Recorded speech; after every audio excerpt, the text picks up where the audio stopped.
दोस्तों यह बात है 1970 की। उन दिनों जावेद अख्तर बिल्कुल बेरोजगार बनकर बॉम्बे में भटक रहे थे। उन दिनों मुंबई को बॉम्बे ही कहा जाता था। जावेद अख्तर की जेब अक्सर खाली रहती थी और कई बार उन्हें पार्क में बेंच पर या फुटपाथ पर रात गुजारनी पड़ती थी। जावेद अख्तर के पिता जानिसार अख्तर हिंदी फिल्मों में गीतकार के तौर पर स्थापित थे, मगर जावेद अख्तर की उनसे जबरदस्त नाराजगी थी, इसलिए वो अपने पिता से कोई मदद नहीं लेते थे। दूसरी तरफ जानिसार अख्तर और साहिर लुधियानवी की अच्छी मित्रता थी। साहिर लुधियानवी उस समय के सबसे सफल गीतकार थे। जावेद अख्तर साहिर लुधियानवी से उम्र में काफी छोटे थे, पर फिर भी उन दोनों की अच्छी बनती थी। अपने स्वाभिमानी स्वभाव के कारण जावेद अख्तर ने साहिर लुधियानवी से कभी कोई आर्थिक सहायता नहीं मांगी। एक दिन जावेद अख्तर सुबह सुबह साहिर लुधियानवी के घर पहुंचे और कहा कि अगर किसी प्रोड्यूसर के पास उनके लायक कोई काम हो तो बताएं। साहिर ने ऐसा ही करने का आश्वासन दिया। जावेद अख्तर जब चलने लगे तो साहिर लुधियानवी ने उनसे कहा कि मेज पर कुछ रखा है, ले लो। जावेद अख्तर ने देखा कि मेज पर 200 रुपये रखे हुए हैं। दोस्तों यह बात 1970 की है, यानी आज से 52 साल पहले की। उस समय एक मध्यम वर्गीय परिवार का पूरे महीने का खर्चा 100 रुपये से भी कम हुआ करता था। वो 200 रुपये जावेद अख्तर के बहुत काम आए और किस्मत से कुछ ही दिनों बाद सलीम खान के साथ उनकी जोड़ी बन गई और उन्हें अपनी पहली फिल्म मिल गई। सलीम जावेद की जोड़ी को इतनी कामयाबी मिली कि देखते ही देखते जावेद अख्तर दौलत में खेलने लगे।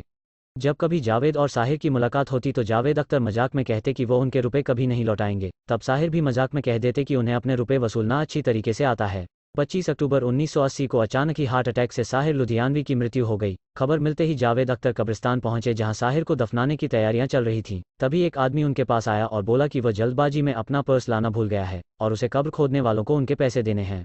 जावेद अख्तर ने अपना पर्स निकाला और पूछा कि कितने रुपए देने हैं, तो उस आदमी ने कहा 200 रुपये। जावेद अख्तर ने 200 रुपये उसे दे दिए और इस तरीके से साहिर लुधियानवी ने मरने के बाद अपना उधार वसूल लिया।